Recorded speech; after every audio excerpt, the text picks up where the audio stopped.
As soon as a basic assumption is allowed to be questioned without media baggage critically, problems appear.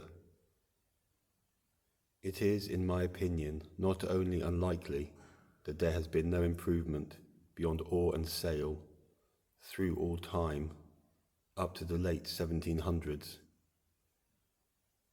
It doesn't make sense in its own progression, since the Vikings had already reached the pinnacle in craft and achievement, traversing the Atlantic far before Columbus. The later ship designs become fancier, larger, areas for armaments, living quarters, and trading goods. Yet there's not much talk of navigation in the Middle Ages. Top right, permanent exhibition of 1st century boat from Israel, held up on this rather over-the-top frame, as if they are sanctified saints' bones. The highly eroded skeleton of any fishing boat that's still in use today. They will claim carbon dating, a hoax. Below the Vassar ship from 1628, brought up from the ocean bed in its whole form, said to have accommodated 450 sailors and soldiers, adorned with much sculpture and incidental detailing, the fanciful touch. Amusingly, Google AI admits, quote, "A critical flaw was the ship's top heaviness. You don't say."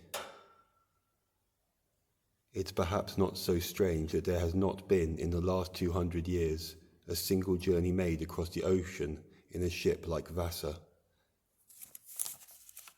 We have to accept the explanation of using prevailing winds or sea currents to blow these things around the flat earth while controlling the direction, using basic compasses and maps, candles and oil lamps.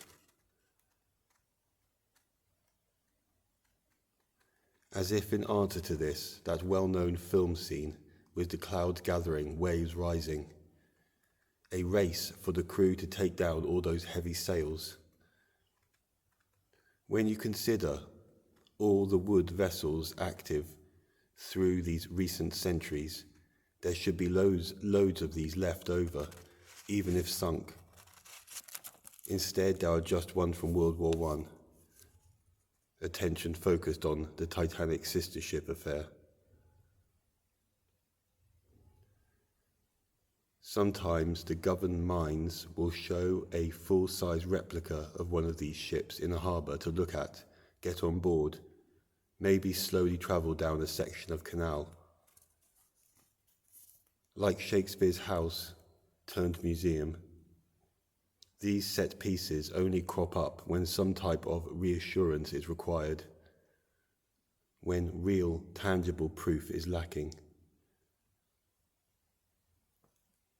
There are suspiciously few first-hand accounts of life at sea. It's not as if paper and pen was not yet to be invented, quills at least. I wouldn't be surprised if there were regulations put in place prohibiting, at least controlling, the posting of letters for most sailors. There was a similar system in World War I and II. All letters get opened and checked for security. We are informed there was much improvement done to dockyards and canals dredged post-1800 to cater for metal ships and increase in industry. Another way of saying they were there already, like the founded buildings. The excuse that the great ports had always been used for wood sail ships and just needed tweaking.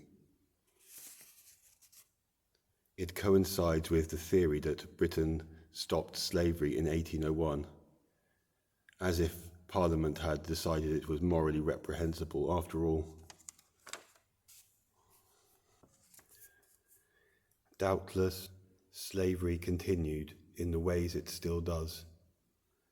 No need for dramatic chains and shackles, or packing Africans like sardines in the cargo of decks. Criminals out of jail or being deported for whatever charge.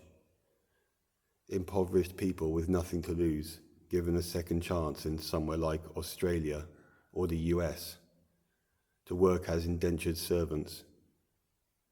Various methods of people trafficking and instigating immigration.